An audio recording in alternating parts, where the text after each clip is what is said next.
こんな奇跡ってあるのかしらって思うような神様のようなものが突然現れて、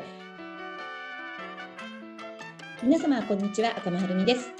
早速皆さんに質問があります。皆さんは目標があったら最後まで頑張りますか？どこまで頑張るでしょう？おかしなことを聞いていると思われるかもしれませんけれど、実はこれは私が起業してから幾度となく体験してきたことなんですけれど、そして周りの方を見ても結果を出した人というのは確かにそうだなと感じることが多々あることなので、今日はそのことをお話しさせてください。以前の私は他の皆さんが思うように、自分に目標があるんだったらそれは1から10まで最後まで自分で頑張るのが当たり前だというふうに思っていたんです。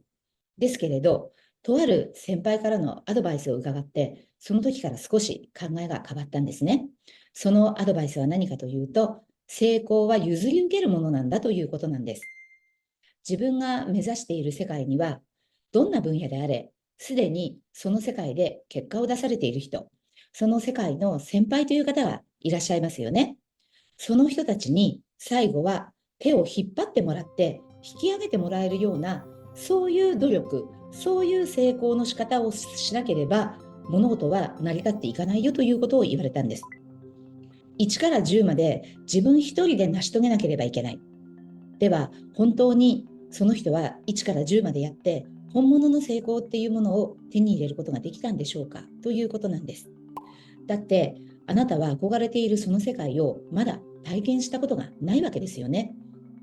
ということは、形はその憧れている人と同じ形を1から10までの努力でしたとしても、その中身、その真にあるものというのは、やはりそこに経験があって、そこで結果を出された人にしかわからないものがあると思うんです。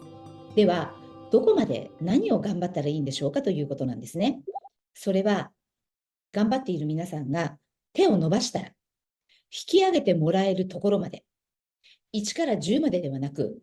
登山で言ったら7合目、8合目まで、ここまでを必死に頑張れと。残りの3、残りの2は手を引っ張ってもらえるような、この人の手なら掴んで、我々の今いる世界まで引き上げてあげてもういいじゃないかと思ってもらえるような、そんな努力、そんな頑張り方をすることだというふうに教わりました。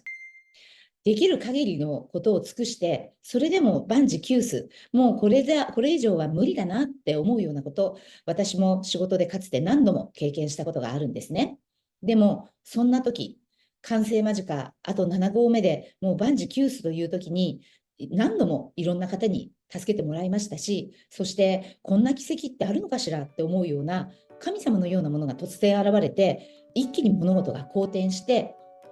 助かったという経験を何度も持っているんです。それはまさに先行く先輩から手を引き上げてもらったということなんですよね。これがもし1から10まで自分ですることだというふうに集中していたら、応援をしてくれている、その声も差し伸べてくれている手も私は気がつかないで、無我夢中で視野が狭くなってしまっていたんじゃないかと思うんです。そうすると感動的な美しい自分の望む結末というのを得ることができなかったんではないかなというふうに思っています。